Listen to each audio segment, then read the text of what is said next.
स्वागत छ। म दिवस भण्डारी। दर्शकवृन्द, जेठ 15 गते यानि कि गणतन्त्र दिवसदेखि प्रारम्भ हुने भनेको राजावादीहरूको व्यवस्था परिवर्तनको आन्दोलन, राष्ट्र संस्था पुनर्स्थापना र हिन्दू पुनर्स्थापनाको आन्दोलन। यसले एउटा भीषण रूप लिन्छ भनेर राजावादीहरूले अहिले व्याख्या र विश्लेषण गरिरहेका छन्। त्यसैको एउटा स्वरूप राजेन्द्र लिङ्गदेन, जो राप्रपाका अध्यक्ष हुनुहुन्छ, उहाँले प्रधानमन्त्रीलाई भाग्नका लागि हेलिकप्टरसम्मको प्रबन्ध मिलाइदिने भनेर अभिव्यक्ति दिँदा अहिले एमाले वृत्तमा त्यसले एउटा ठुलो हङ्गामा सिर्जना गरेको छ र राजेन्द्र लिङ्गदेनका विरुद्धमा अहिले एमालेका कार्यकर्ताहरू खनिन थालेका छन्। यो सँगै एउटा राजावादी तबका, एउटा सानो तबका भनेर चिनिन्थ्यो, तर यो राजावादी तबका अहिले जुन रूपमा फस्टाउँदै गएको छ, जुन रूपमा आम नेपाली नागरिकहरूको पनि समर्थन जोडबल देखिएको छ, यसले गर्दा एउटा राजनीतिमा फरक कोर्स, एउटा नयाँ सिराबाट राजनीतिक कोर्स अगाडि बढ्ने हो कि भन्ने अनुमान पनि गरेको छ। र यो सँगै अन्तर्राष्ट्रिय स्तरले पनि नेपाललाई हेर्ने नजर बदलिएको र छिमेकी मुलुकले पनि नेपालको राजनीतिक परिवर्तनका लागि अनेकौं प्रपञ्च रचिरहेको भनेर व्याख्या र विश्लेषण भइरहेको बेला केही दिन अगाडि भारतीय जनता पार्टीका विदेश विभाग प्रमुख विजय जोली नेपाल आएर हिन्दू राष्ट्रको एजेन्डाका विषयमा उनले जुन मुखरित हिँड्दै अहिले हिँडिरहेका छन्, यसले गर्दा पनि भारतले नेपालमा के फेलो फड्को गर्न खोजिरहेको छ र सिमानामा भारतीय सेना समेत ठुलो सङ्ख्यामा तैनात गरिरहेको भन्ने समाचारहरू आइरहेको बेला के हुँदैछ आखिर नेपालमा? र आज मात्रै सरकारका सूचना तथा सञ्चार मन्त्रीले राजावादीहरूलाई आन्दोलन गर्न प्रतिबन्ध लगाउने सम्म सक्छ सरकारले भनेर स्टेटमेन्ट दिइरहेको बेला र शेरबहादुर देउवा स्वयंले राजावादी कित्ताका नेतृत्वलाई फोन गरेर हिन्दू राष्ट्रको विषयमा विचार विमर्श गर्न सकिने र नाति राजा बनाउन सकिने भने सम्मका कुराहरू आइरहेको बेला यो के कति साँचो हो? अन्तर्राष्ट्रिय खेल के छ? कूटनीतिक खेलहरू के छ? व्यवस्था परिवर्तन र आन्दोलनका खेलहरू के हुँदैछन्? हामीले यो विषयमा आज गहन र मिहिन ढङ्गबाट बहस गरेछौँ। नेपाली सेनाको रोल के हुन सक्छ यदि आन्दोलन उत्पात रूपमा मचियो भन्ने विषयमा पनि कुराकानी गर्नेछौँ। हामीसँग अन्तर्राष्ट्रिय राजनीतिका ज्ञाता हुनुहुन्छ डाक्टर महेन्द्र जङ शाह हुनुहुन्छ। डाक्टर साहब, यहाँलाई स्वागत गरेँ। नमस्कार। धन्यवाद। नमस्कार। अब यो जेठ 15 गतेको आन्दोलन के हुने हो? आम नेपाली नागरिकले अहिले चाहिँ कौतूहलताको विषय बनेको छ। राष्ट्रिय अन्तर्राष्ट्रिय क्षेत्रबाट के हुने हो? यो आन्दोलनलाई कसरी चाहिँ लिइरहेको छ? अन्तर्राष्ट्रिय जासुसहरूले के गरिरहेका छन्? अन्तर्राष्ट्रिय शक्तिहरूले के गरिरहेका छन्? होइन, यसलाई कसरी बुझौँ भन्दाखेरि समय पनि परिवर्तनशील छ। हजुर। युग पनि परिवर्तनशील छ। अहिले आम नागरिकहरूको स्वर्णिम चेतना, आम नागरिकको चेतना जुन चाहिँ के अरे एउटा गोबरवादी चेतना थियो, गोबरवादी चेतना चाहिँ एउटा स्वर्णिम चेतनाका रूपमा रूपान्तरण भएको छ। हजुर। र यो रूपान्तरित चेतनाले के स्थापित गरिसकेको छ भन्दाखेरि नेपालका निमित्त हजुर राष्ट्र संस्थात्मक शासन प्रणाली अपरिहार्य छ, आवश्यक छ, अपरिहार्य छ हजुर भन्ने विषयलाई चाहिँ स्वर्णिम चेतना, आम नेपाली जनताको स्वर्णिम चेतना, नवजवानको स्वर्णिम चेतनाले स्थापित गरिसकेको छ। त्यसकारण यसका विषयमा चाहिँ अहिले हामीले यो गणतन्त्र, जुन गणतान्त्रिक शासन व्यवस्था छ, यो गणतान्त्रिक शासन व्यवस्थालाई यो भ्रष्टतान्त्रिक शासन व्यवस्था, अपराधतान्त्रिक शासन व्यवस्था अझ इजममा जोड्ने हो भने यसलाई चाहिँ केमा जोड्न सकिन्छ भन्नुहुन्छ तपाईँको यो टपरीवादी शासन व्यवस्था, टोरीवादी शासन व्यवस्था, भुइँफुट्टावादी शासन व्यवस्था, रसगुल्लावादी शासन व्यवस्था। अनि यो शासन व्यवस्थाका विरुद्धमा नेपाली जनताले चाहिँ अब स्वर्णिम चेतनाका साथ राष्ट्र संस्थात्मक शासन प्रणालीको पुनर्स्थापना गरेको अवस्था चाहिँ को अपरिहार्यतालाई चाहिँ अपेक्षारत रहिराखेको अवस्था चाहिँ यो। त्यसकारणले जेठ 15 को जुन विषय छ नि, हजुर, जेठ 15 को विषय चाहिँ राष्ट्र संस्थात्मक शासन प्रणालीको प्रारम्भको बिन्दु। यहाँ कुनै एउटा व्यक्तिले छाती पिटेकै भरमा, कुनै एउटा व्यक्तिले कसैलाई हेलिकप्टरमा हाल्छु भनेकै भरमा राष्ट्र संस्थात्मक शासन प्रणाली स्थापना हुन्छ भन्ने विषय होइन। यो स्थापना कसरी हुन्छ भन्दाखेरि नेपाली जनताको राष्ट्र संस्थात्मक शासन प्रणालीको पुनर्स्थापना गर्ने पुनः जागरण युक्त स्वर्णिम चेतनाले चाहिँ के अरे स्थापित गर्ने विषय हो र जेठ 15 गते यसको प्रारम्भिक बिन्दु। म तपाईँले भनेकै ठाउँमा आउँछु ठ्याक्कै। हिजो एउटा खबर आयो, काठमाडौँ महानगरका मेयर बालेन शाहसँग पूर्व राजाले भेटवार्ता गरे भन्ने एउटा समाचार आयो र विभिन्न राजनीतिक शक्तिहरूलाई पनि अहिले नवराज सुवेदीको कमान्डिङवाला चाहिँ समितिले, राज संस्था पुनर्स्थापना समितिले अहिले एकीबद्धता जनाउनको लागि जेठ 15 गतेको आन्दोलनलाई भनेर पत्राचार गरिरहेको बेलामा एउटा तबकाले के भन्यो भने बालेन शाहलाई राजाले प्रधानमन्त्रीसम्म बन्न अफर गरे। किनकि अहिलेको बालेन शाह भनेको हिरो पनि जस्तो देखिने एउटा आइकन, जनताको मोडल जस्तो देखिएको कारणले गर्दा उनलाई प्रधानमन्त्रीसम्मको प्रस्ताव भयो भन्ने हल्ला आयो। यो के कति साँचो हुन्छ? यसमा के हो भन्नुहुन्छ भने रवि लामिछानेजीले पार्टी खोलेकै दिन मैले के एउटा विचार अभिव्यक्त गरेको थिएँ भन्नुहुन्छ भने राष्ट्रिय स्वतन्त्र पार्टी भनेको विचारविहीन, दृष्टिविहीन, हरकतविहीन, आचरणविहीन यो रसगोल्लावादी र भुइँफुट्टावादीको एउटा समूह हो भन्नुभएको थियो। मैले भनेको थिएँ यो विषयमा चाहिँ, यो विषयमा र त्यो विषय मैले अहिलेसम्मको चाहिँ त्यो मेरो दृष्टिकोण चाहिँ परिवर्तन भएको छैन। जुन बालेन शाहको नवराज सुवेदीजीले जुन एउटा पत्राचार जुन गर्नुभयो राष्ट्रिय स्वतन्त्र पार्टीका हकमा त्यो नवराज सुवेदीले आफ्नो राजनीतिक परिपक्वताको पुष्टि गर्नु र अर्को विषय पनि मैले के यहाँलाई निवेदन गरेँ भने राष्ट्रिय स्वतन्त्र पार्टी र विशेष गरिकन त्यो पार्टीका सभापति रवि लामिछानेजीले अहिले पनि उहाँलाई अत्यन्त सुवर्ण अवसर छ है त्यो नवराज सुवेदीको पत्रलाई सम्बोधन गरेर पोलिटिकल डिस्कोर्स उहाँले परिवर्तन गर्नु भएन भने आज अहिलेका मितिमा रवि लामिछानेको जुन हैसियत छ त्यो आम जीवन चाहिँ रवि लामिछानेको त्यही हुन्छ। त्यस कारणले रवि लामिछानेजीले के बुझ्न जरुरी छ अथवा त्यो के चेतना रवि लामिछानेमा आउन आवश्यक छ भने अब पोलिटिकल डिस्कोर्स परिवर्तन गर्नुपर्छ र मुलुकमा राष्ट्र स्तरको शासन प्रणालीको स्थापना हुनका पक्षमा राष्ट्रिय स्वतन्त्र पार्टी लागेन भने रवि लामिछानेको मात्र होइन, राष्ट्रिय स्वतन्त्र पार्टीका सबै व्यक्तिको हैसियत रवि लामिछानेको जस्तो के अरे बन्न सक्ने सम्भावना। किन म तपाईँलाई भन्छु भने अहिलेको शासकीय अयोग्यता, शासकीय दुर्लभता, शासकीय अकाबिलता, शासकीय अनैतिकता, शासकीय के अरे चाहिँ आचरणहीनताले के स्थापित गरेको छ भन्नुहुन्छ भने स्वर्णिम चेतनालाई अथवा परिवर्तनकारी चेतनालाई चाहिँ चेतनाप्रति उहाँहरू के छ भने आग्रही छ, पूर्वाग्रही छ, प्रतिशोधी छ र प्रतिगामी छ। रवि लामिछानेको हकमा यो विषय रहेको छ। अब जहाँसम्म बालेन शाहको विषयमा म के अरे यो विषय त म त्यसरी भन्न सक्दिनँ। कहिलेकाहीँ के हुन्छ भन्नुहुन्छ भने अनुमानका भरमा प्रिजम्पटिभ ओपिनियन हामीले सेयर गऱ्यौँ भने के हुन्छ भने तपाईँ हाम्रो अयोग्यता नै पुष्टि हुन्छ क्या। त्यस कारणले हामीले के मात्रै भनौँ भने अब रवि लामिछानेको एउटा उदाहरण जुन चाहिँ एउटा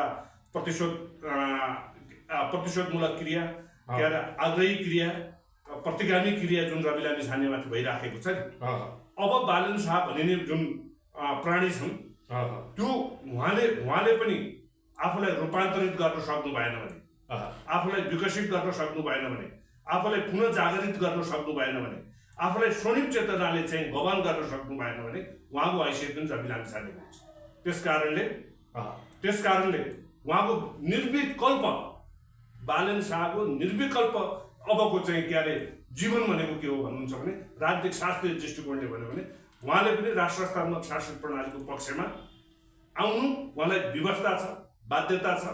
आउनु भएन भने परिणाम साबिकको उदाहरण रवि लामिछाने सरह चाहिँ हुन्छ। मान्छेहरूले यो आकलन कसरी गरे भने पनि अब जस्तो राप्रपा भनेको एउटा दल भयो होइन, अब कुनै अर्को अमुक दल आउला अरे, कुनै सङ्घ सङ्गठन आउला अरे, तर सबैको साझा भनेको त स्वतन्त्र नै भयो। होइन स्वतन्त्र होइन। अहिले हामीले एउटा अत्यन्तै महत्त्वका साथ के त्यो कारणले गर्दा बालेनलाई अफरै गरिएको हो कि भन्ने आशंका हामीले प्रधानमन्त्रीको अफर हो कि अब चाहिँ हेर्नुहोस् है, तपाईँले अत्यन्तै के अरे उत्तर दिन लायकको एउटा जुन प्रश्न सोध्नुभयो नि, यसले एज अ होल राजनीतिक शास्त्र र आजको उत्तर आधुनिक कालको एउटा बिम्ब दिन्छ। अबको संसार भनेको राजनीतिक दल बिनाको प्रणालीको परिकल्पना गर्नु हुँदैन। राजनीतिक दल बिनाको प्रणालीको परिकल्पना गर्नु हुँदैन। हामीले नेपाली काङ्ग्रेसलाई सक्दिने भन्न खोजेको होइन, मात्र खोजेको के हो भन्नुहुन्छ भने खोजेको के हो भने कोशी सम्झौता नगर्ने नेपाली काङ्ग्रेस खोजेको। हेर्नुहोस् है, गण्डकी सम्झौता नगर्ने नेपाली काङ्ग्रेस खोजेको। अनि के अरे बङ्गलादेशमा गाई नबेच्ने नेपाली काङ्ग्रेस खोजेको। टनकपुर सम्झौता नगर्ने नेपाली काङ्ग्रेस खोजेको। विद्यार्थी नेता चिनिया काजीको हत्या नगर्ने नेपाली काङ्ग्रेस खोजेको। अनि टनकपुर सम्झौता नगर्ने नेपाली काङ्ग्रेस खोजेको। आम नेपाली जनतालाई के अरे सार्वजनिक अपराधको मुद्दा लगाएर आतङ्कवादको जन्म नदिने नेपाली काङ्ग्रेस खोजेको। बाख्रा नचोर्ने व्यक्तिहरूको समूह खोजेको नेपाली काङ्ग्रेसमा बाख्रा नचोर्नेहरू छन् भन्ने पुष्टि गर्न खोजेको। हामीले नेपाली काङ्ग्रेस हामीले घडी नचोर्नेलाई खोजेका नेपाली काङ्ग्रेसमा घडी नचोर्नेहरू हुनुपर्दछ भन्ने मान्यता। अनि अर्को विषय के सहकारी ठगहरू नेपाली काङ्ग्रेसमा हुनु हुँदैन भन्ने हो। त्यस्ता नभएका व्यक्तिको नेपाली काङ्ग्रेस पार्टी र नेपाली काङ्ग्रेसमा भाउजूको राज र नक्कली भुटानी शरणार्थीको कारोबार नगर्ने भाउजू खोजेको नेपाली काङ्ग्रेसमा। त्यस्तो नेपाली काङ्ग्रेस खोजेको हामी। नेपाली नागरिकलाई भुटानी नागरिक नबनाएर बेच्ने भाउजू त्यस्तै भाउजू नभएको नेपाली काङ्ग्रेस खोजेका नबेच्ने भाउजू एउटा विषय। अर्को विषय नेकपा एमाले। तपाईँले एक्चुअली अहिले मैले तपाईँलाई विनम्रतापूर्वक निवेदन गरेँ, तपाईँले अनुसन्धान पनि गर्नुहोस्। नेकपा एमालेका अधिकांश नेताको घर महाकाली सन्धिको वरपर बनेका छन्। हो त्यो नगर्ने टनकपुर सम्झौता महाकाली सम्झौताको वरपर घर नबन्ने नेकपा एमाले खोजेको। एउटा ठुला घरमा चेलीलाई शोषण नगर्ने नेकपा एमाले खोजेको। गिरिबन्धु नगर्ने नेकपा एमाले खोजेको। तपाईँको चाहिँ ललिता निवास नगर्ने नेकपा एमाले खोजेको। पतञ्जलीको जग्गा नहडप्ने नेकपा एमाले खोजेको। पानी ट्याङ्कीमा पैसा नलुकाउने नेकपा एमाले खोजेको। यस्ता पर्याप्त विषयहरू छन् होइन।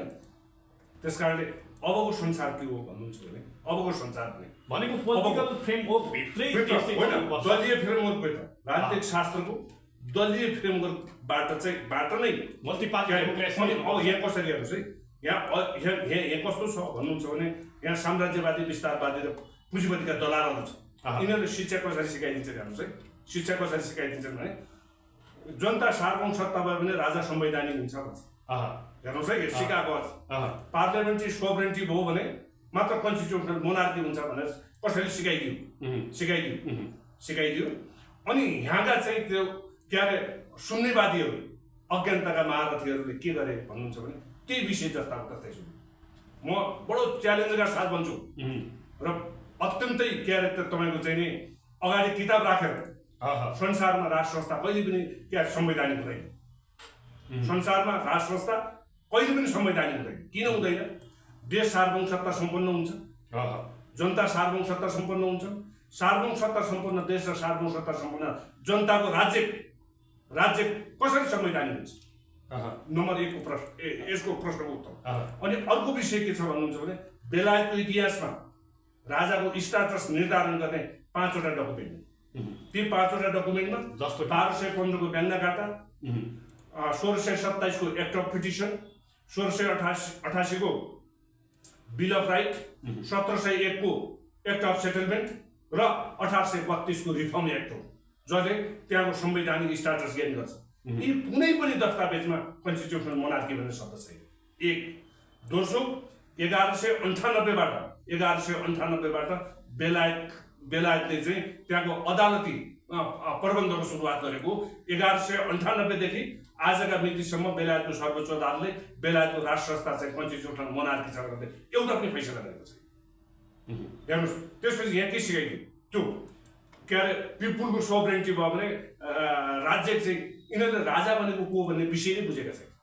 को हो त राजा? राजा भनेको दुईटा चिज मात्र, भूमिको संरक्षक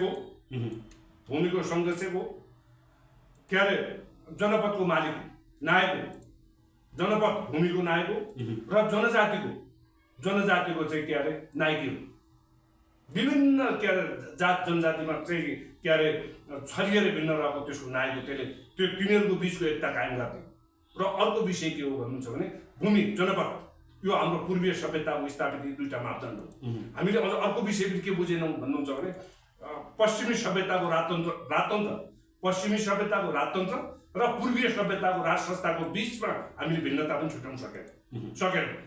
पूर्वीय सभ्यताको राज संस्था, यो अघि मैले त यसलाई निवेदन गरेँ, त्यो विषय हो जसको इतिहास पूर्व वैदिक कालबाट प्रारम्भ हुन्छ। र पाश्चात्य जगतको राजतन्त्र भनेको के हो भने मध्य युगमा ठालु तन्त्रले स्थापित गरेको राजतन्त्र, जसले शासन गर्दछ। तर हाम्रो राज संस्थाले कहिले पनि शासन गर्दैन। त्यस कारणले त्यो र युगको बिचका भिन्नता छ। अघि तपाईँले भनेको प्रश्नको उत्तरका सन्दर्भमा अब हामीले कसैलाई कुनै स्वतन्त्र व्यक्तिलाई चाहिँ के अरे प्रधानमन्त्री बनाउने भन्ने परिकल्पना गऱ्यौँ भने त्यो व्यवस्था पञ्चायती व्यवस्थाको चाहिँ प्रारम्भ हुन्छ। हामीले पञ्चायती व्यवस्था खोजेका होइनौँ। पञ्चायती व्यवस्था त्यो प्रणाली खोजेका होइनौँ, त्यो पद्धति खोजेका होइनौँ, त्यो विधि खोजेका होइनौँ, त्यो खोजे। अनि त्यसपछि अर्को विषय के छ भने त्यो शक्तिको स्रोत हामीले खोजेका होइनौँ। हामीले खोजेको शक्तिको स्रोत नेपाली जनता हुन् र लोकतन्त्र र राज संस्था बिचको अनुराष्ट्रिक सम्बन्ध र जनता र राज संस्थाको नेपालको सन्दर्भमा जुन एउटा अनुराष्ट्रिक सम्बन्ध छ, त्यसको फ्युजनबाट नै यो मुलुकको स्वर्णिम भविष्य छ भन्ने परिकल्पना गरेका। जस्तो अहिले अब यो 15 गतेको आन्दोलनका विषयलाई लिएर सरकार त्रसित भएको देखिन्छ, जसको ज्वलन्त उदाहरण आज मात्रै सूचना तथा सञ्चार मन्त्रीले भन्नुभयो। अब राजावादी आन्दोलनलाई सरकारले प्रतिबन्ध पनि लगाउन सक्छ। प्रतिबन्ध भनेको त सडकमै निस्किनु नदिने हो, राजाको नाम दिएर। अब यो स्थिति चाहिँ जस्तो राजावादी क्याम्प 2-4 हजारको सङ्ख्यामा छन्, 8-10 हजारको सङ्ख्यामा सडकमा आउला, आन्दोलन गर्ला। आन्दोलन गर्न त लोकतान्त्रिक एउटा मूल्य र मान्यता अनुसार स्वतन्त्र छ। सरकार चाहिँ के डराइरहेको छ? सबभन्दा पहिला के हुँदैछ देशमा भन्नुहोस् त डाक्टर साहब। सबभन्दा पहिला त जसबाट त्यो अभिव्यक्ति आयो त्यसको वास्तवमा त्यसको बोलीको जुन स्तर छ नि, त्यो स्तर तपाईँ हाम्रो स्तरबाट खण्डित गर्न आवश्यक छैन। त्यो स्तरहीन त्यो विषय, त्यो स्तरहीन म भन्दैछु। अभिव्यक्ति स्तरहीन भयो होइन, म भन्दैछु होइन, ऊ त स्तरहीन त्यस्तो अभिव्यक्ति बोक्छ। यो संविधान बोकेर त्यो संविधान अन्तर्गत मन्त्रीले त्यो अभिव्यक्ति दिन्छ। अहिले गुगल गर्नुहोस् त्यो त्यस्तो अभिव्यक्ति। यसको सूचना तथा मन्त्री देशको भन्ने त्यो बेग्लै कुरा हो। देशको होइन। मैले त के भनिराखेको छु तपाईँले भन्नुहुन्छ भने कृपया एउटा पनि सार्वजनिक पदमा बसेको व्यक्तिले त्यो सार्वजनिक पदमा बसेको औचित्यता पुष्टि गरोस् न, त्यो सार्वजनिक पदको योग्यता पुष्टि गरोस् न। अस्ति के भयो तपाईँ सुन्दा पनि लाज हुन्छ। कृपया प्रधानमन्त्रीले म प्रधानमन्त्री धारा 75 को कार्यकारिणी प्रधानमन्त्री होइन, सुशासन समितिको अध्यक्ष हुँ भने होइन। सुशासन के अरे कार्यकारिणी संविधानद्वारा स्थापित कार्यकारिणी प्रधानमन्त्री सुशासन समितिको अध्यक्ष हुन्छ। कार्यकारी प्रमुख त्यहाँभन्दा तल्लो लज्जाबोधको विषय के हुन्छ? त्योभन्दा तलतिरको निचको तपाईँको त हाइनो र सुँगुर पनि भएको छ नि त्यो गन्धले, त्यो अयोग्यताको गन्धले। अनि त्यस्तो अन्तर्गत बसेको कोही मन्त्रीले यो विषय संविधान, त्यही संविधान हातमा लिएर, त्यो संविधान हातमा लिएर गणतान्त्रिक संविधानका सबै विषयहरू चाहिँ के हुन सक्छन्, गलत हुन सक्छ। तर गणतान्त्रिक संविधानको एउटा विशेषता के हुन्छ थाहा छ? त्यसले राज संस्थात्मक शासन व्यवस्थाको वकालत गर्ने पनि छुट दिन्छ। अहिले पनि अमेरिकामा टोरीवादीहरू छ। ती टोरीवादीहरू भनेको को भन्दाखेरि अहिले पनि अमेरिका चाहिँ के अरे बेलायतको राज संस्थाले गभर्न हुनुपर्छ भन्ने मान्यता राख्ने नागरिकहरू छन् अमेरिकामा। अहिले पनि तपाईँले क्यानाडामा डिबेट हुन्छ त्यो विषयमा। अहिले पनि क्यानाडामा अहिले पनि टोरीवादीहरू छ। अर्थात् बेलायतले जुन देशहरूलाई चाहिँ के अरे तपाईँको चाहिँ उपनिवेशमा राखेको थियो नि, हो त्यो उपनिवेशमा राखेका देशहरूमा पनि के अरे टोरीवादीहरू छ। ती टोरीवादीहरूले अहिले पनि बेलायतको राज संस्थाले हामी गभर्न हुनुपर्छ भन्ने मान्यता राख्दछ। अनि त्यो संविधान बोकेर म राज संस्थावादीको वकालत गर्ने व्यक्तिहरूलाई चाहिँ के अरे निषेध गर्छु भन्दा इज्जत कहाँ जान्छ, नैतिकता कहाँ जान्छ, के अरे नैतिकता कहाँ जान्छ, तपाईँको चाहिँ योग्यता कहाँ रहन्छ, क्षमता कहाँ रहन्छ, दक्षता कहाँ रहन्छ, प्रबलता कहाँ रहन्छ? मन्त्री एउटा चाहिँ के अरे मन्त्री पदमा बसेको व्यक्तिको योग्यताले त्यो भन्न दिन्छ कि दिँदैन? तर सरकारको विषय यतिसम्म एग्रेसन देखाउनुको कारण के हो? मैले भन्दैछु कहिले कतै त त्यो विषयमा म आउँदैछु। यो एग्रेसनको कारण त हुन सक्छ नि त। किन त्यो किसिमको एग्रेसनको कारण हो भन्नुहुन्छ? चाउचेस्कूले रोमानियामा त्यही गरेका थिए। रोमानियाको चाउचेस्कूले त्यही गरेका थिए, कम्बोडियाका पोल पोटले त्यही गरेका थिए, अनि हुसेन हाब्रेले मालीमा त्यही गरे, चाडमा त्यही गरेका थिए, क्रुसेभ र लेनिनले पनि त्यही गरेका थिए। त्यस कारण के हुन्छ भन्नुहुन्छ भने तानाशाहीहरू, निरङ्कुशताहरू, अयोग्यताका महारथीहरूको परिणाम के हुन्छ भन्नुहुन्छ भने यही यो अहिले के अरे मानसिक असन्तुलन, के अरे त्यो अयोग्यतालाई ढाँट छल गर्न र के अरे त्यो लुकाउनका निमित्त चाहिँ के गर्यो भने त्यो एकदम अत्यन्त हताशमा अत्यन्तै चाहिँ के अरे विचलित मानसिकताका आधारबाट त्यो अभिव्यक्ति आएको हो र त्यो अभिव्यक्तिले केही अर्थ राख्दैन।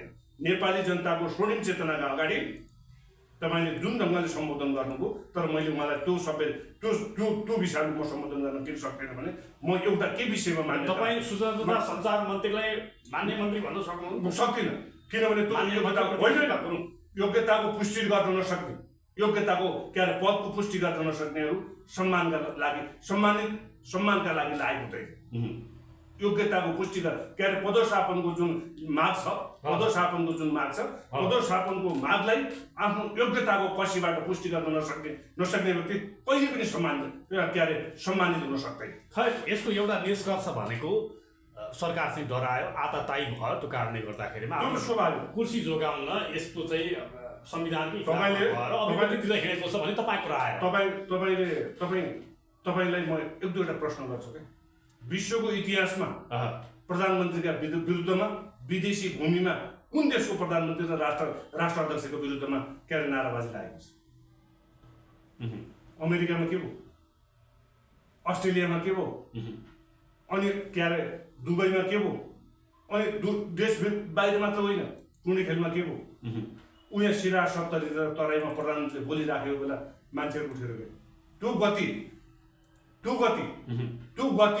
चाहिँ के अरे तपाईँको चाहिँ त्यो गति बोकेर अनि म अझै पनि प्रधानमन्त्री छु भन्ने त्यो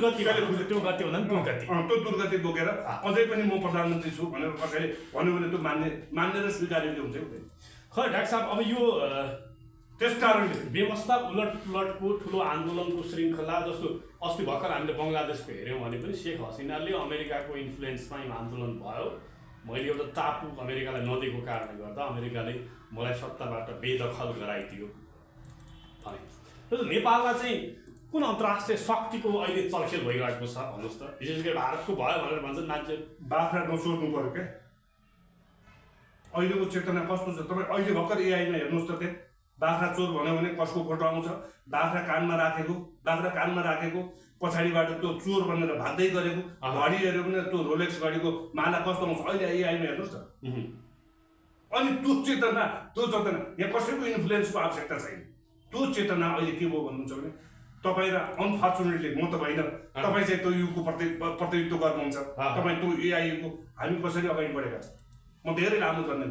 1945बाट 1945मा संयुक्त राष्ट्रसङ्घ स्थापना भएकै कारणले 1960मा डिकोलोनाइजेसन के अरे उपनिवेशवादका विरुद्धमा स्वतन्त्रताको अभियान सञ्चालन भयो। 1917मा गभर्नेन्सको अवधारणा स्थापित हो। 1990मा लिबरलाइजेसन र ग्लोबलाइजेसनको कन्सेप्ट स्थापित हो। त्यो लिबरलाइजेसन र ग्लोबलाइजेसनको के अरे बेसमा बसेर चाहिँ के अरे टेक्नोलोजी प्रविधिको विकास अहिले प्रविधिलाई बेसमा राखेर आर्टिफिसियल इन्टेलिजेन्सको स्थापित। अहिले जर्मन के गर्छ, चीन के गर्छ, हाम्रा हो त्यो चीन र जर्मनको चेतनाले जुन स्थापित गरेको तपाईँहरूको त्यो जुन स्टुडेन्ट चेतना छ नि, त्यसले के गर्छ? टेक्स्टमा लेखेको मात्रै पढ्दैन,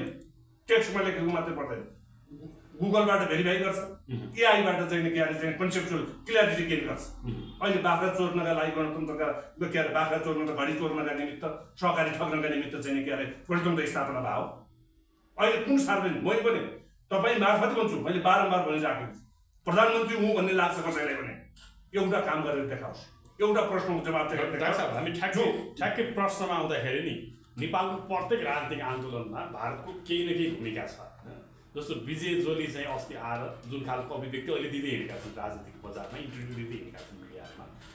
अब यसले कहीँ न कतै भारतको अहिलेको संस्थापन भाजपा र मोदीदेखि लिएर योगी आदित्यनाथसम्म नेपालको राजनीतिमा के खेल्न खोजिरहेका छन्, एउटा आम सर्वसाधारण नागरिकका यस्ता प्रश्नहरू जानकार हो।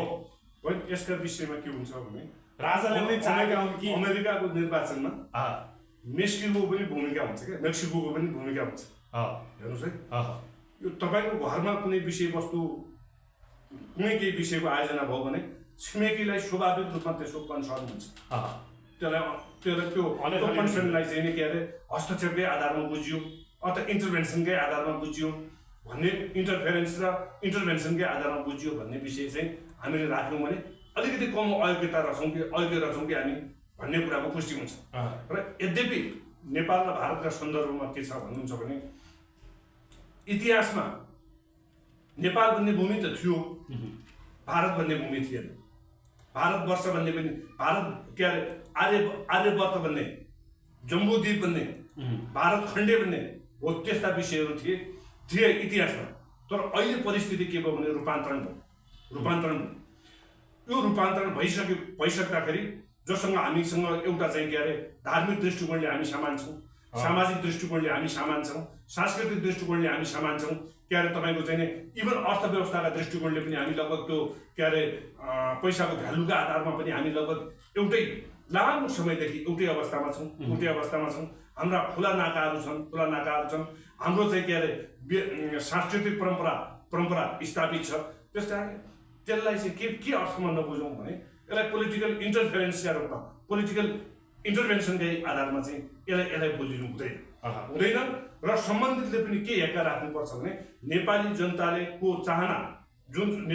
चाहना राखेका छन्, अब यो अपराधतन्त्रबाट मुलुकलाई मुक्त गराउनुपर्छ, यो टपरीवादबाट मुलुकलाई अन्त्य गराउनुपर्छ, यो टोरीवादी चिन्तनबाट मुलुकलाई अन्त्य गराउनुपर्छ, यो भ्रष्टाचार तान्त्रिक शासन प्रणालीबाट मुलुकलाई अन्त्य गराएर सुशासनयुक्त अझ इन टोटालिटीमा मैले त्यो शब्दावली प्रयोग गर्ने गरेको छु। शौर्य साम्यवादको यात्रामा मुलुकमा राष्ट्रतात्मक शासन प्रणाली स्थापना गर्दा शौर्य साम्यवादको यात्रामा मुलुकले अगाडि प्रवाहीकरण गर्नुपर्छ भन्ने दृष्टिकोणमा उहाँहरूको सहयोग, सद्भाव, अपेक्षालाई हामीले नेपाली जनताले चाहिँ स्वागत गर्नुपर्दछ र उहाँको दृष्टिकोण पनि त्यो दृष्टिकोण रहनु पर्दछ।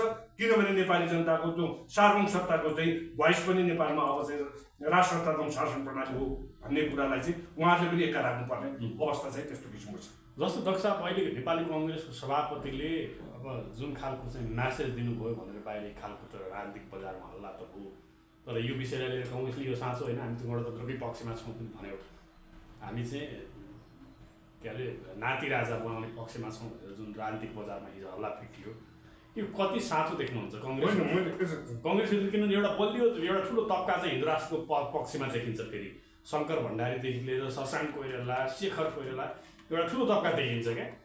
अनि त्यो कारणले गर्दा कङ्ग्रेसभित्र के चढियो? मैले थोरै मात्रै भने यसको विषय इतिहासले नेपाली काङ्ग्रेसलाई एउटा दलाल पार्टीको रूपमा स्थापित गरेको छ इतिहास। अब यसलाई दुईटा अनुमान लगाउन सकियो। यसमा चाहिँ स्वर्णिम चेतनाको गभर्नेन्सले चाहिँ स्थापित गरेको पनि त्यो स्वागतयोग्य विषय हो। हेर्नुहोस् है, स्वर्णिम चेतनाको गभर्नेन्सले उहाँहरूलाई पनि रूपान्तरित गर्यो भने त्यो अत्यन्त खुसीको विषय हो। त्यसलाई स्वागतयोग्य ढङ्गबाटै दिनुपर्छ। र कसैको दलाली गरेकै कारणमा, कसैको दासत्व स्वीकार गरेकै कारणले त्यो दृष्टिकोण आएको हो भने त्यो दृष्टिकोण चाहिँ गलत छ भन्ने हो। जहाँसम्म मैले नेपाली काङ्ग्रेसको एउटा लामो जुन इतिहास छ नि, त्यो इतिहासले पनि नेपाली काङ्ग्रेस राष्ट्रतात्मक शासन प्रणालीभन्दा बाहिर जान सक्ने अवस्थामा चाहिँ नेपाली काङ्ग्रेस छैन। भनेको कङ्ग्रेस पनि अन्ततः घुमिफिरी आउने राष्ट्रताकै होइन, उसको त विकल्पै छैन क्या काङ्ग्रेस। जसरी अघि तपाईँले दुईजना पात्रहरूको नाम लिनुभयो नि, ती दुईजना पात्र सर नै नेपाली काङ्ग्रेसको अवस्था पनि त्यही।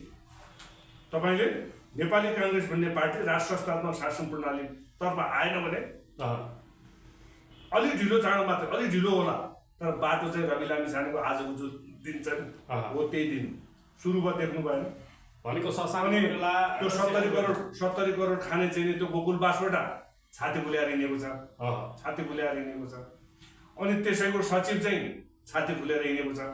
अनि त्यो के अरे हाम्रो सिन्धुपाल्चोकको बस्नेत मोहन बहादुर बस्नेतको गति के अहिले त मोहन बहादुर बस्नेतको काँधमा बन्दुक राखेर एकातिर महेश बस्नेत कहाँ छन्? काङ्ग्रेस पड्काउन थालिसक्यो ओली सरकारले भन्छन् मान्छे। महेश बस्नेत कहाँ छन्? महेश बस्नेत कहाँ छन्? अनि अर्को चाहिँ तपाईँले भनेको मोहन बहादुर बस्नेत अहिले कहाँ छ? सबैको आरोप मोहन बहादुर बस्नेत हुन्छ।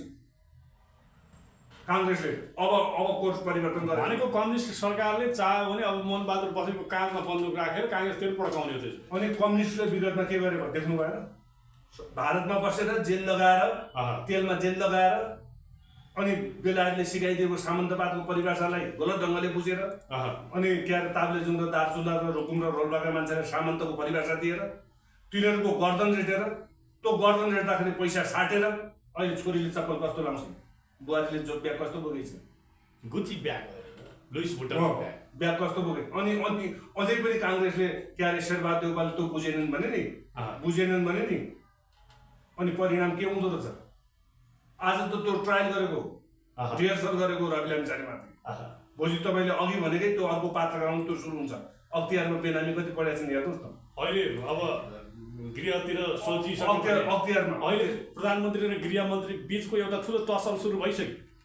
अब बुझेन काङ्ग्रेसले भने, अब काङ्ग्रेसले बुझेन भने पहिलो दोस्रो तेस्रो हुने हो, कति नम्बरमा हुन्छ? सहसचिव उपसचिव सचिवसम्मको तान्ने भन्ने खेलमा अहिले सरकार लाग्यो। त्यो विषय त्यो त देखाएको खास तर्साको सक्कली त आफैभित्र छन्। त्यो त एउटा खडा गरिएको पात्र मात्रै। अझ गइदिएर जानु नि त्यहाँ। त्यो त्यस कारणले अब अझै फेरि एउटा विषय तपाईँले काङ्ग्रेसको विकल्पै छैन। अर्को विषय पनि मैले तपाईँलाई सम्झिहालेँ भनिहालौँ। कृपया कम्युनिस्टले सत्य बोलेको यो ब्रह्माण्डका 193वटा देश छ। कम्युनिस्ट भनेर कसैले खोल उडेको छ भने, त्यसले सत्य बोलेको एक ठाउँ मात्रै देखाउनु, एकजना व्यक्ति मात्रै। कार्ल मार्क्स आफै पनि कम्युनिस्ट थिएन, त्यो पनि एका राख्नुहोस्।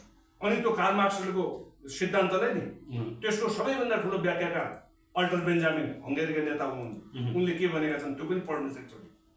कम्युनिस्ट भनेको त के रहेछ भने प्रतिलिपि रहेछ, मेकानिकल रिप्रोडक्सन, नट आउरा। यो त सत्य रहन्छ है, यो त मेकानिकल रिप्रोडक्सन रहेछ, यो फोटोकपी रहेछ भने।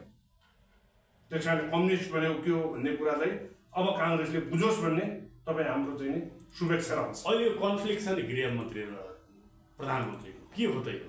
यिनीहरूको त हाइनाको जो चाहियो हेर्नुहोस्, गृहमन्त्रीलाई नै अख्तियारले हान्ने भन्ने यिनीहरूको त हाइनाको लडाइँ हो। अहिलेको गृहमन्त्री र प्रधानमन्त्रीको बिचको लडाइँ भनेको के अरे बाघले चाहिँ शिकार गरेर ल्यायो, त्यहाँबाट बाघ अब त्यो धेरै हाइनाहरू भए धेरै हाइनाहरूले बाघ भगाइदिए, त्यो हाइनाको बिचको लडाइँ हो। त्यसलाई त्यहाँभन्दा माथिल्लो ढङ्गले नबुझ्नुहोस्। सुँगुरले चाहिँ नि त्यो रक्षणमा चाहिँ नि के अरे आची खोजेको भन्ने अर्थमा मात्रै बुझ्दा उपयुक्त हुन्छ। त्यो योग्यताले शासनको योग्यता स्थापित हुन्छ। प्रधानमन्त्रीको पदले त्यही बोल्छन्, अरू धेरै कुराको चर्चा नगरौँ। भारत र पाकिस्तानले हात हाल गरेको थियो भनेर कति क्लास पढेको विद्यार्थीले भन्छ? न्यूनतम 7 क्लास पढेको विद्यार्थीले भन्छ। चोरेर पास भएर छ भने 8 क्लास पढेर हुन्छ। त्यही बोल्छन् अन्तर्राष्ट्रिय कम्युनिटीमा, के अरे मुलुकको प्रधानमन्त्रीले त्यो बोल्छ, राज्यको प्रधानमन्त्रीले। अनि त्यो स्तरका व्यक्तिहरूको बिचमा भावको द्वन्द्वलाई तपाईँले के भन्नुहुन्छ भनेपछि प्रधानमन्त्री र गृहमन्त्रीको बिच त्यो त हुँदै, त्यो त हाइनाहरूको बिचको लडाइँ। म व्यक्तिगत रूपमा अहिले गृहमन्त्रीले राम्रोसँग चिन्दछु। उमेरका हिसाबले उहाँ मेरो सम्मान, के अरे उमेरका हिसाबले उहाँलाई म सम्मानै गर्छु, नमस्कार पनि म पहिला गर्छु। उमेरका हिसाबले त्यो योग्यता, त्यो क्षमता, त्यो काबिलता, त्यो प्रबलता, कुन एउटा उदाहरण तपाईँलाई मैले भने, तपाईँले सोधे एउटा क्रिया आज कति दिन हुनु थाहा छैन, दिनमा कति क्रिया गर्यो, एउटा क्रियाले उहाँलाई गृहमन्त्रीको रूपमा पुष्टि गर्दै गर्दैन हेर्नु। खड्गप्रसाद ओलीको एउटा क्रियाले प्रधानमन्त्रीको हैसियत, प्रधानमन्त्रीको पदस्थापन पुष्टि गर्दै गर्दैन हेर्नु। हामी त्यो जमानामा त्यस कारणले यो लेभलको चाहिँ चिन्तन हामी राख्नु हुँदैन, यो लेभलको छलफल गर्नु हुँदैन। हामी यो विषयमा हामी विषयले प्रवेश गर्नु हुँदैन। अब हामीले गर्ने के हो भने स्वर्णिम चेतनालाई कसरी प्रभावीकरण गरेर मुलुकमा राष्ट्र संस्थात्मक शासन प्रणाली कसरी स्थापना गर्ने र त्यसका माध्यमबाट राज्यको पुनर्संरचना गरेर मुलुकलाई इतिहासको लिच्छवी काल, म तपाईँले भनौँ लिच्छवी काललाई नेपालको चाहिँ स्वर्णिम युग भन्छ। त्यति बेला बेलायत कहाँ थियो? रोमन साम्राज्यको अधीनमा थियो। हामी इतिहासको त्यो गर्विलो इतिहासलाई पुनर्स्थापित गर्न अभियानमा अब लाग्नुपर्छ। यो जेठ 15 गतेदेखिको आन्दोलनले राष्ट्र संस्था पुनर्स्थापना गर्छ र भनेर गर्छ। त्यो जेठ 15 गते होइन क्या, स्वैर कल्पनाको कवि हुनुभयो डाक्टर महेन्द्रजङ शाह भनेर भन्ला नि फेरि त्यो त मैले भने नि तपाईँले भनेको छु त। अब कसैले नेतृत्व गरेर होइन, आतङ्कवादको प्रधानमन्त्रीले नेतृत्व गरेर होइन, गिरिबन्धुको प्रधानमन्त्रीले नेतृत्व गरेर राष्ट्र संस्थात्मक शासन प्रणाली स्थापना हुन्छ भन्ने होइन। अब नेपाली जनताको स्वर्णिम चेतनाले स्थापित गर्छ। तपाईँ हाम्रो चेतनाले स्थापित गर्छ। पोल्यान्डमा के भयो? तपाईँ हामी जस्ता 4 जना बसेका थिए लेखक, 4 जनाले त्यहाँ कम्युनिस्ट तानाशाहका विरुद्धमा लेख्न लागे। परिणाम के भयो पोल्यान्डमा? तर यो कम्युनिस्ट तपाईँ हाम्रो चेतना अहिले तपाईँ हाम्रो चेतनाको स्तर तपाईँको भनौँ, मेरो होइन, तपाईँको चेतनाको स्तर र बेलायतको एउटा नागरिक र अमेरिकाको एउटा नागरिकको चेतनाको स्तर मिल्छ, मिलेको छ। केले मिल्छ? उतुलिआईले चाहिँ मिल्छ। मैले अघि भने तपाईँले बाख्रा चोर भन्दा को आउँछ, घडी चोर भन्दा को आउँछ भन्ने चेतना छैन, त्यो हेर्ने चेतना छैन हो, त्यो चेतनाले स्थापित गर्छ। त्यस कारणले अब चाहिँ के हो भन्नुहुन्छ भने कसैले छाती पिटेकै भरमा मलाई थुन भनेर सिंहदरबारभित्र छिरेका भरमा राष्ट्र संस्था पुनर्स्थापना हुन्छ भन्ने होइन। त्यो कहिले गर्थे? 1945मा 1960 का दशकमा डिकोलोनाइजेसन गर्दाखेरि देशका निमित्त थुनियो भने नेता हुन पाइन्छ है भन्ने मान्यता 1960 मा थियो। 1970 मा आइपुग्दा त्यो मान्यतालाई खारेज गरेको छ। त्यस कारणले एउटा पर्जा बोकेर सिंहदरबारभित्र छिरेर हामी सिंहदरबारभित्र छिर्यौँ। मैले कसैले इङ्गित गर्न खोजेको होइन, प्रवृत्तिका विषय। तपाईँले भनेको बाध्य तपाईँ सुन्नुहोस्, तपाईँले मलाई के अरे नाम नामेसी लिन मलाई बाध्य बनाउनु, नाम नामेसी। अहिले तपाईँको चाहिँ यदि स्वर्णिम चेतना छ र विशुद्ध रूपमा राष्ट्र संस्थात्मक शासन प्रणालीको कसैले वकालत गर्छ भने कमल थापा र राजेन्द्र लिङ्गदेनका नजिक बस्यो भने गन्ध आउँछ, त्यो गणतन्त्रको गन्ध आउँछ। गणतन्त्रको भरियाले अनि राष्ट्र संस्थात्मक शासन प्रणाली पनि स्थापना गर्छ। त्यसले गर्ने मैले भनेको होइन। मैले यसको विषयमा एउटा टिपिकल एउटा वाक्य बनाएको छु। टपरीवादी चिन्तन, टोरीवादी हरकत, टोरीवादी आचरण र तपाईँको चाहिँ गोबरवादी हरकतले राष्ट्र संस्थात्मक शासन प्रणाली स्थापना हुँदैन। यो विषयमा हामी प्रवेश गर्नु हुँदैन। स्थापना केले हुन्छ भन्दाखेरि स्वर्णिम चेतना, तपाईँ हाम्रो स्वर्णिम चेतनाले राष्ट्र संस्थात्मक शासन प्रणाली पुनः स्थापना हुन्छ। कसरी स्थापना हुन्छ भन्दा जसरी बेलायतमा 1659 मा राष्ट्र संस्था पुनः स्थापना भएको थियो त्यसरी हुन्छ। कसरी हुन्छ? कम्बोडियाको मैले उदाहरण दिएँ। कसरी हुन्छ? स्पेनमा फ्रान्सिस फान्कोका विरुद्धमा अस्ति भर्खर म जन्मेको भन्दा 1 वर्ष पछाडि 1975 मा जसरी राष्ट्र संस्था पुनः स्थापना भयो त्यसै गरी हुन्छ। र संसारमा स्थापना भएका 43 वटा देशका राष्ट्र संस्था जुन ढङ्गले स्थापित भयो त्यो ढङ्गले स्थापित हुन्छ र त्यो चेतनाले स्थापित हुन्छ। त्यस कारणले अब यो कुनै व्यक्ति विशेष पात्रले का कारणले गर्दा जुन क्रिया गरेका त्यो पात्र यिनीहरूले गरेका क्रियाहरूले हेर्ने तपाईँ हाम्रो चेतनाले हेर्ने भने तपाईँ हामीलाई पनि लाज लाग्नुपर्छ। लाज पनि लाग्छ। सिंहदरबारमा भित्र पम्पलेट ल्याएर मलाई थुन भन्ने क्रिया देख्यो भने अब लाज पनि तर्सिन्छ। त्यस कारण त्यसबाट होइन, तपाईँ हाम्रो स्वर्णिम चेतनाबाट राष्ट्र संस्था पुनः। हस् डाक्टर साहब, यहाँका नवीन कुराहरू राख्नुभयो, आउनुभयो, समय दिनुभयो, आफ्नो विचारहरूलाई प्रकट गर्नुभयो। समय र संवादको लागि धेरै धेरै